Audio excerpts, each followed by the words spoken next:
Loose põhumaja peaks valmima umbes täpselt oktoobrikuuks ja siis me ootame siia kõiki neid inimesi, kes soovivad endasse laadida positiivset energiat. Ja see positiivne energia on meil siin läbiv sõna, sellele majale tulevad katusele päikesepaneelid, mis seda positiivset energiat siis andma hakkavad.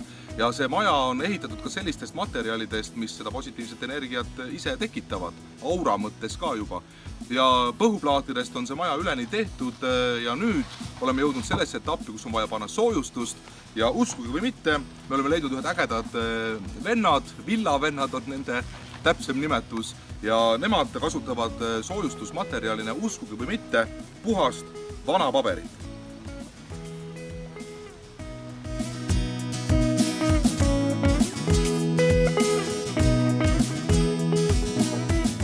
Andres, oleme villavennad, tegeleme puiste villa paigaldamisega, et ideaalne põhumajale, hea soojustus, selluvill, et mis on hea ökonoomne, hingab ilusti sama hästi kui põhuplaat, et üli hea soojustusvahend. Livime prusside vahele, et saaks maksimaalse tiheduse, et kõik praod ja vahed on ilusti täidetud ja siin on hetkel esimene kiht peale pandud. Et vaadata, kas midagi liigub, kuskilt jääb kinni, kuidas ta kinni jääb, kuivamist natukene juurde anda ja siis läheb teine kiht peale ja jääb siukse 2 kihi peale, väga ülihea soojustus. Pealt reisime siredaks ja tuleb täiesti valmis seinapind.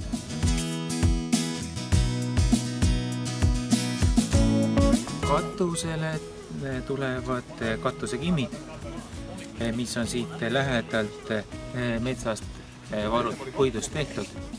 Ja katusekimid katavad nüüd üle kattena ja nad on väga looduslikud, neid peab küll hooldama.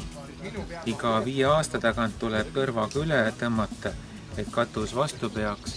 See sobib tervikusse, on looduslik, hingav ja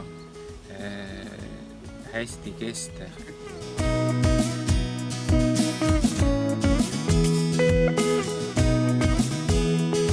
Täna peaks olema siin päris palju, mida vaadata.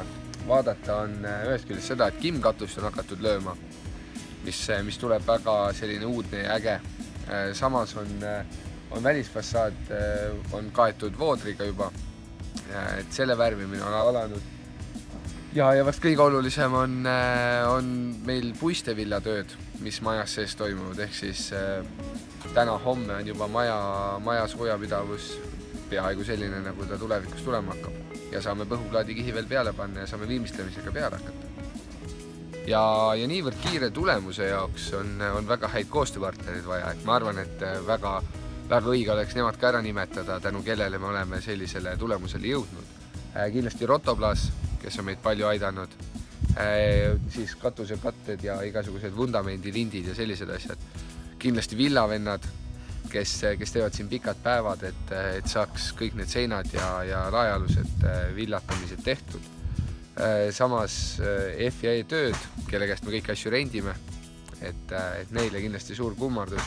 Ja loomulikult siis Savi Juku maja, kellega me alles hakkame koostööd tegemis, kui me hakkame seda maja seestpoolt viimistlema.